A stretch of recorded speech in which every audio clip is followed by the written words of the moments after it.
This treaty is an outrage, sir. It undermines the very foundation of the Republic. You speak of honor, yet you incite rebellion in the two-faced. The 24th day of August in the year 1814 dawned with a deceptive stillness over the humid marshlands of the Potomac, but the silence was fragile, concealing the imminent collapse of the American capital. The War of 1812, a conflict that had dragged on for 2 years with a grinding inefficiency, had suddenly pierced the heart of the Republic. Washington City, a sprawling and muddy construction site that aspired to be a Rome on the Potomac, was in a state of frantic dissolution. President James Madison was not within the executive mansion. He had ridden out to the lines at Bladensburg, a few miles to the northeast, where a disorganized assemblage of American militia and regulars attempted to hold back the disciplined columns of Major General Robert Ross's British veterans. The news from the front was catastrophic. The American lines were breaking. The road to Washington was open. The capital was defenseless. Inside the president's house, the atmosphere was one of suspended terror, a vacuum waiting to be filled by the violence of war. Dolley Madison, the First Lady, remained in the mansion, her presence a solitary anchor in a city succumbing to panic. She peered through a spyglass down the chaotic roads, waiting for her husband, but seeing only clouds of dust raised by fleeing wagons and terrified citizens. The heat was oppressive, a physical weight that pressed down on the few remaining servants and aides who scrambled to salvage the symbols of the presidency. While popular history would later fixate on the dramatic rescue of the Gilbert Stuart portrait of George Washington, a task Dolley Madison oversaw with a command to break the frame, if necessary, a far more profound rescue operation was occurring in the shadows, one that concerned the intellectual soul of the nation. The president had left strict, urgent instructions regarding the preservation of the public records. These were not merely administrative logs, they were the cabinet papers, the operational brain of the executive branch. But distinct from the official files of the State Department, James Madison possessed a private archive of singular importance, a collection of manuscripts he had guarded with a secrecy bordering on obsession for 27 years. The Department of State, serving as the de facto archive of the young nation, faced an even more logistical nightmare. Secretary of State James Monroe, having scouted the British movements personally, had sent a hastily scribbled dispatch to President Madison on August 22nd. "The enemy are in full march for Washington. Have the materials prepared to destroy the bridges. You had better remove the records." This warning set in motion a desperate race against time by the department's clerks, Stephen Pleasanton, John Graham, and Josias King. These men were the custodians of the nation's birth certificates. On their shelves lay the Declaration of Independence, the Articles of Confederation, the Constitution itself, and the correspondence of George Washington. With no military transport available, every wagon having been commandeered by the army or panic-stricken residents, Pleasanton was forced to improvise. He purchased yards of coarse linen, which the clerks frantically sewed into bags to hold the bound volumes and loose papers. As the cannon fire from Bladensburg grew audible, thumping against the humidity, the clerks loaded these linen bags onto ox carts procured from reluctant locals. Pleasanton's initial plan was to cross the Potomac and hide the documents in a gristmill. However, realizing that a nearby cannon foundry might attract British fire, he made the split-second decision to push further into the Virginia interior, aiming for the town of Leesburg, some 35 miles away. Simultaneously, at the executive mansion, a different set of papers was being secured. Edward Coles, the president's private secretary and a cousin to Dolley Madison, assisted in the evacuation. Coles was a man of complex moral standing, a Virginia slaveholder who was secretly an ardent abolitionist, engaging in private debates with Jefferson and Madison about the evils of the institution. In these frantic hours, however, his focus was singular: the preservation of the president's legacy. Into a carriage, famously referred to in later correspondence as carrying the trunk, went the president's most sensitive files. Among them were the manuscript notes of the Federal Convention of 1787. these were not public records. They were the private intellectual property of James Madison, a detailed day-by-day diary of the secret debates that had forged the Constitution. Madison had refused to publish them for decades, intending them to be released only after his death, a posthumous testament to the Republic's difficult birth. As the British troops, led by the aggressive Admiral George Cockburn and General Ross, marched into the city, they found the president's dinner table set for 40 guests, a meal that the officers irreverently consumed before setting the torch to the mansion.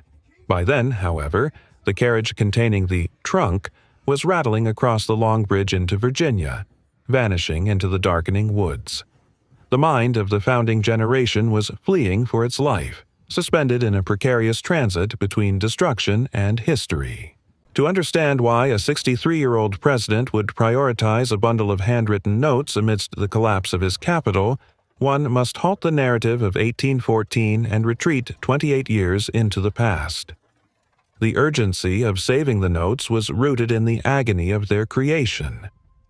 In the spring of 1787, the United States was a nation in name only, a loose confederation of 13 sovereign states spiraling toward geopolitical irrelevance and internal anarchy.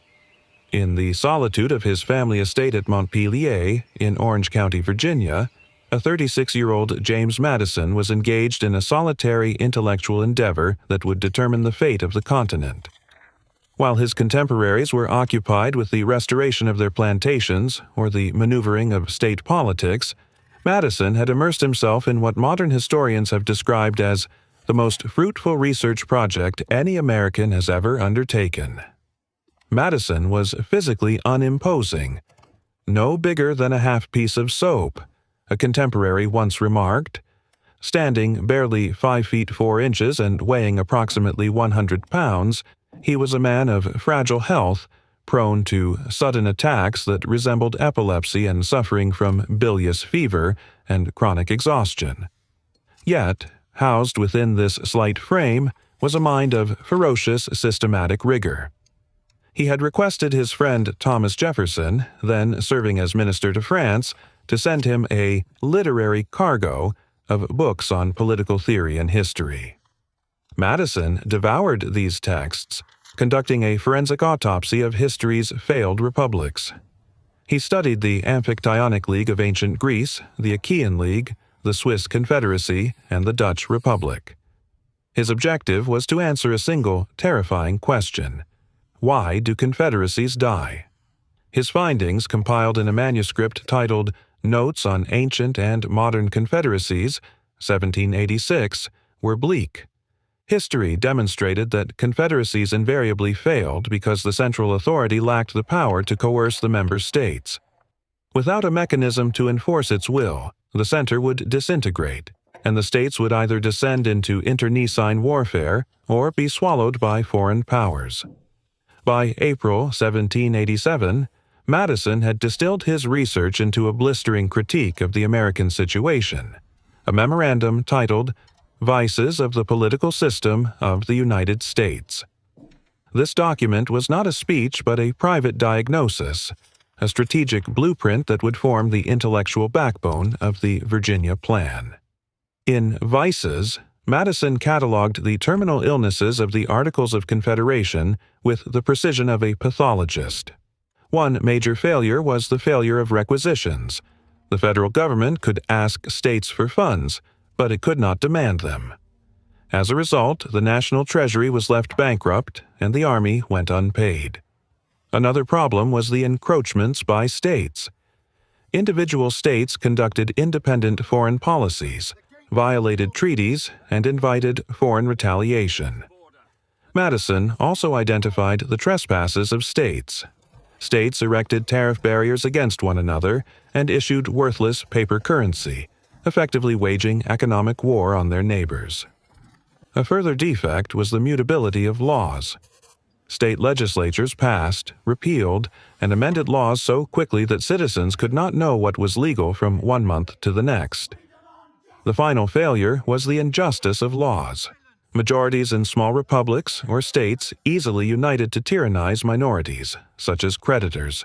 This showed that small scale did not guarantee liberty.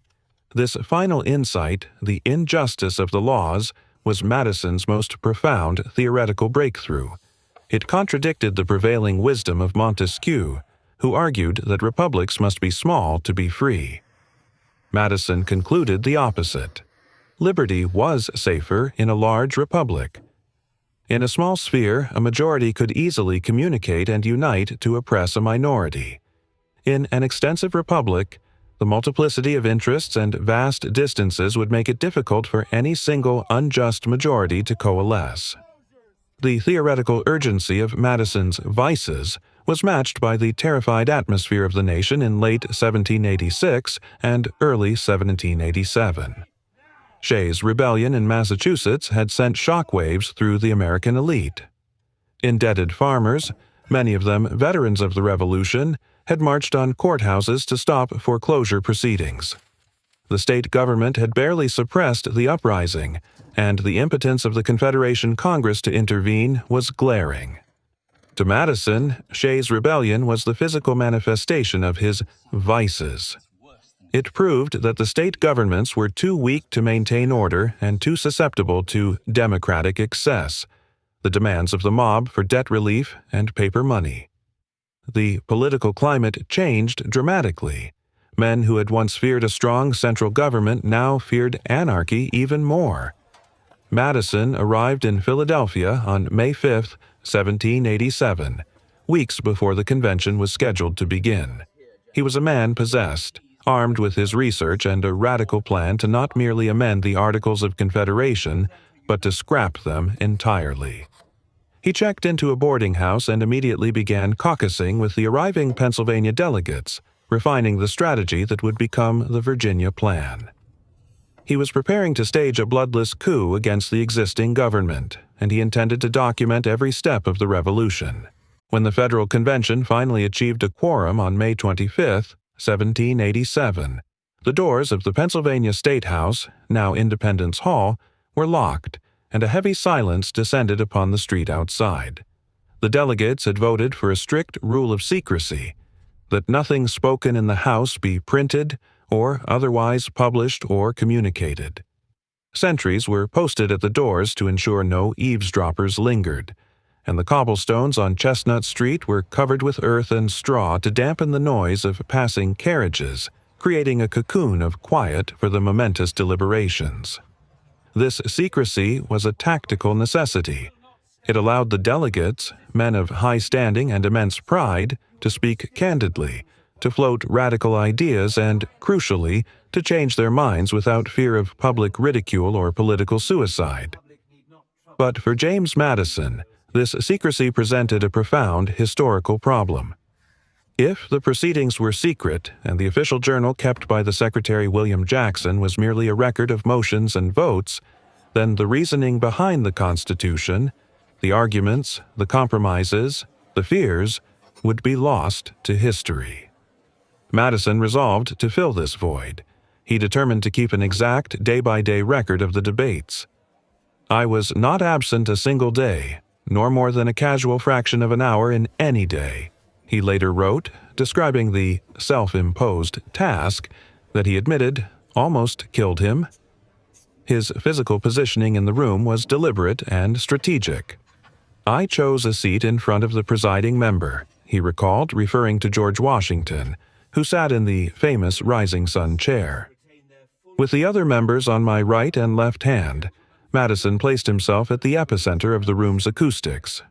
From this vantage point, he could hear the whisper of a vote and see the expression on a speaker's face.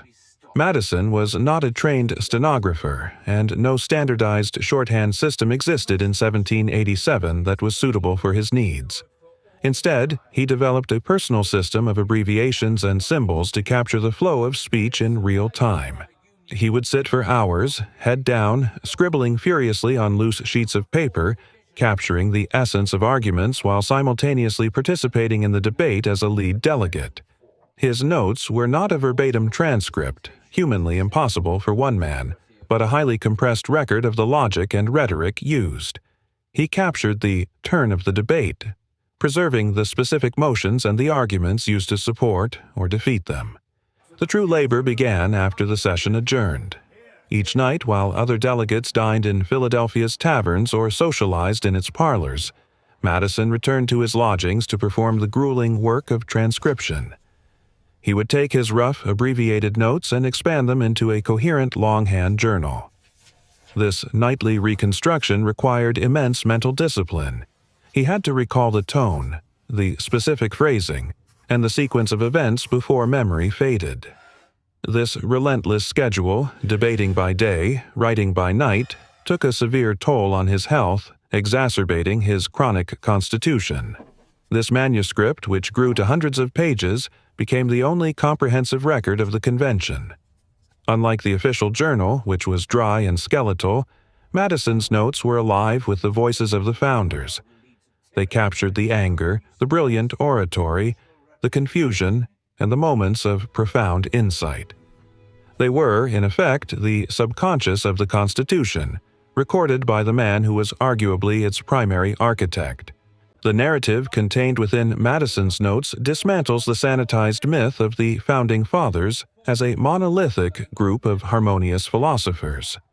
Instead, the notes reveal a battlefield of ideas, a summer of visceral conflict, threats of dissolution, and bitter compromises that often left the delegates in despair. The convention's early weeks were dominated by the collision between the Virginia Plan, Madison's large state proposal, and the New Jersey Plan, the small state rebuttal. Madison's notes capture the disdain the nationalists felt for the old system. When the New Jersey Plan was introduced, proposing to merely patch the Articles of Confederation, Alexander Hamilton of New York delivered a withering critique. Madison recorded Hamilton's assessment that the plan was pork still, with a little change of the sauce, the same old dysfunctional system, merely dressed up. The tension between the states reached a boiling point in late June and July. The small states, fearing they would be swallowed by Virginia, Pennsylvania, and Massachusetts, refused to budge on the issue of equal representation. Gunning Bedford Jr. of Delaware, a corpulent and aggressive debater, delivered a speech that Madison recorded with chilling clarity. Bedford turned to the large state delegates and issued a threat that bordered on treason. "I do not, gentlemen, trust you. If you possess the power, the abuse of it could not be checked, and what then would prevent you from exercising it to our destruction?" Bedford roared. He then delivered his ultimatum. If the large states refused to compromise, the small ones would find some foreign ally of more honor and good faith who will take them by the hand and do them justice. The room went silent. A delegate had explicitly threatened to dissolve the Union and ally with a European power, likely Britain or France, against his own countrymen. Madison's notes preserve this moment of near collapse, illustrating just how close the United States came to ending before it truly began. Madison's notes also serve as the primary witness to the convention's dark bargains over slavery. The issue was not peripheral. It was woven into the fabric of representation and taxation. Madison himself was conflicted, a slaveholder who intellectually abhorred the institution, calling it a dangerous vice. The notes record the searing sarcasm of Elbridge Gerry of Massachusetts during the debate on the 3/5 Compromise. Gerry attacked the logic of counting slaves for representation but not for citizenship. Madison captured Gerry's retort. Blacks are property and are used to the southward as horses and cattle to the northward, and why should their representation be increased to the southward on account of the number of slaves than horses or oxen to the northward? Despite these moral objections, Madison's notes reveal his ultimate pragmatism. He argued that the true division in the United States was not between large and small states but between North and South, based on having or not having slaves. To save the project of the Constitution, Madison and the convention acquiesced to the 3/5 Clause, the Fugitive Slave Clause, and the 20-year protection of the slave trade. The notes document the price paid for the Union, a price paid in human liberty. While Madison is often called the father of the Constitution, His notes reveal that he was not the only or even the most frequent speaker. The data embedded in his manuscript allows for a quantitative analysis of the convention's intellectual leadership. Madison's record shows that Gouverneur Morris and James Wilson were the titans of the floor debate, often speaking more frequently than Madison himself. Yet it was Madison's dual role, as both a leading strategist and the primary recorder, that gave him unique control over the narrative. He shaped the record even as he shaped the government.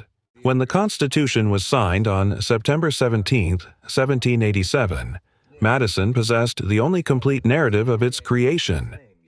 Yet, as the ratification debates raged and the new government launched, he kept the notes locked away.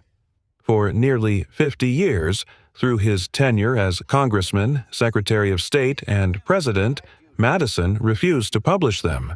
This long silence was not an accident. It was a deliberate philosophical choice. Or in the 1790s, as the American political system fractured into partisan warfare between Hamilton's Federalists and Jefferson's Republicans, both sides sought to use the intent of the framers as a political weapon. Hamiltonians cited broad implied powers to justify a national bank. Jeffersonians cited strict limits to oppose it. Madison, now leading the opposition against Hamilton, found himself in a paradox. He possessed the notes that could settle many of these arguments, but he refused to use them. In a letter to Thomas Ritchie in 1821, Madison explained his reasoning, articulating a sophisticated theory of constitutional interpretation. He argued that the private debates of the convention had no authoritative character. The legitimacy of the Constitution, he maintained, was derived not from the secret intentions of the 55 men in Philadelphia, but from the public understanding of the ratifying conventions, the voice of the people. To release the notes prematurely would be to bind the living generation to the private, unrefined thoughts of the dead. He feared that the controversial part of the proceedings would be turned to improper account in the heat of partisan battles. During his long retirement at Montpelier, Madison did not merely guard the notes, he actively curated them. Recent scholarship, particularly by legal historian Mary Sarah Bilder in Madison's Hand, suggests that Madison revised his original manuscript significantly in his later years. The notes were not a static fossil. Madison treated them as a living document. He replaced the rough abbreviated shorthand of 1787 with polished prose. He interpolated text from the official journal, which was published in 1819, to fill gaps in his own record. There is evidence that he may have modified his own speeches to make them more consistent with his later Jeffersonian republicanism, softening the ardent nationalism he had espoused in 1787. This process converted the notes from a raw stenographic record into a legislative diary, a hybrid of contemporaneous reporting and retrospective memoir. Madison was conscious that he was writing for posterity. He wanted the record to be accurate, but he also wanted it to be complete and intelligible. He waited patiently for the other framers to die. As long as any other delegate lived, the secrecy rule of the convention technically bound them. By the 1830s, Madison was the last survivor, the last of the fathers. As Madison's life neared its end, a new motivation for the notes emerged: financial survival. The Madison family fortune had been devastated by the agricultural decline of Virginia, and, more acutely, by the ruinous extravagance of Madison's stepson, John Payne Todd. Todd, a man of dissipation and financial incompetence, had accumulated massive gambling debts that Madison quietly paid, mortgaging Montpelier to keep his stepson out of debtor's prison. Madison began to view the unpublished notes as a legacy in a literal sense, a financial asset that could support Dolley after his death. He corresponded with Jared Sparks, the historian and future president of Harvard, and his friend Edward Coles, arranging for the eventual publication. But he remained firm in his will. The notes were to be published only after his death, when the seal of secrecy could finally be broken without impropriety. The narrative returns to the dark roads of Virginia in August 1814. The carriage carrying the trunk of papers, having crossed the Potomac, did not stop at the first sign of safety. The British had set fire to the Capitol, the White House, and the Library of Congress. The glow of the conflagration was visible from miles away, a prodigious force of destruction that signaled the potential end of the government. Dolley Madison and the papers found refuge in the Virginia countryside, moving from house to house to avoid British scouting parties. The following day, a violent storm, described by some as a hurricane or tornado, struck Washington city. The torrential rain doused the fires, and the high winds killed British soldiers and toppled buildings. This act of nature likely saved the remaining structures of the Capitol from total annihilation. Madison and Dolley were eventually reunited, refugees in their own land. But the mind of the Republic, the record of its birth, had survived. The trunk had not been captured. James Madison died on June 28, 1836, at the age of 85.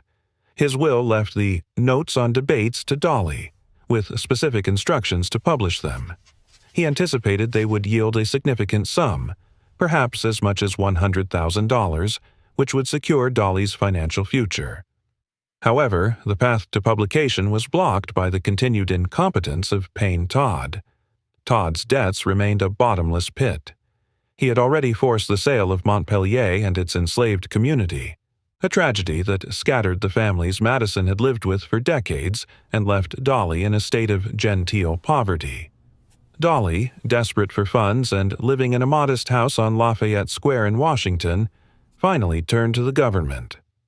In 1837, Congress authorized the purchase of the first batch of Madison's papers, including the constitutional notes, for $30,000.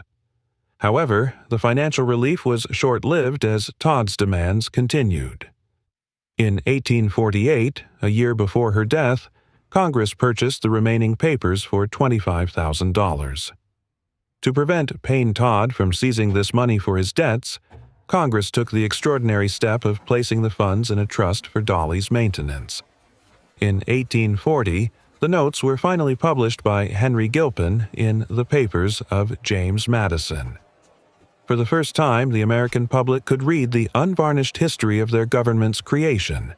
They read the speeches of Hamilton, the threats of Bedford, the compromises on slavery, and the fears of the founders. The reaction was profound. Some were disillusioned to find their heroes engaging in messy, pragmatic political horse trading rather than purely high-minded philosophy. But others, like former President John Quincy Adams, found the publication gratifying. Adams wrote that the notes allowed the statesman to trace our organic law to its spring head and investigate the first crude suggestion which, elaborated by great minds, resulted in that beautiful symmetry of the Constitution. The secret that Madison had guarded for 50 years, through the fragile early republic, the partisan battles of the 1790s, and the fires of 1814, was finally part of the public domain. He had ensured that the United States would not only have a constitution, but would understand the human struggle that created it. The script of the nation's origin was complete. The saga of James Madison's notes is more than a tale of archival preservation. It is a testament to the belief that the process of self-government is as sacred as the result. Madison understood that a republic is not a static machine, but a dynamic argument. An argument that began in Philadelphia in 1787 was nearly extinguished in Washington in 1814, and continues to the present day. By saving the notes, Madison saved the argument. He ensured that future generations would engage with the founders not as marble statues, but as men, flawed, fearful, ambitious, and ultimately visionary. The trunk that rattled out of the burning Capitol in 1814 contained more than paper. It contained the memory of how a free people choose to govern themselves,